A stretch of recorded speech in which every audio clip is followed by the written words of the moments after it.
Hello বন্ধুরা, চলে এসেছি কাকিমার কিচেনে। দেখো আজকে রান্নাবো লাউ দিয়ে খাসির ভুড়ি। এখানে লাউগুলো কেটে ধুয়ে নিয়েছি, আর এখানে আমি কড়াইয়ে খাসির ভুড়িগুলো আর পেঁয়াজ আর লঙ্কা একটু হলুদ পরিমাণ মতো একটু লবণ দিয়ে ভেজে নিচ্ছি।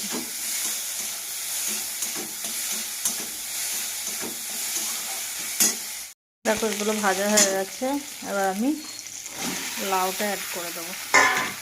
আর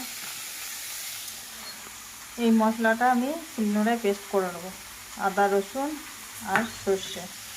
লাউতে জল বেরোবে, ওই জন্য আমি লবণটা একটু কম দিলাম। এবার নেড়ে ঢাকা দিয়ে দেবো। দেখো লাউটা ভালোভাবে কষানো হয়ে গেছে।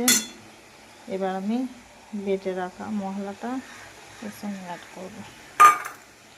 একটু নেড়ে অল্প জল অ্যাড করবো, দিয়ে ঢাকা দিয়ে দেবো। বন্ধুরা, আমার লাউ ভুড়ি রেডি হয়ে গেছে।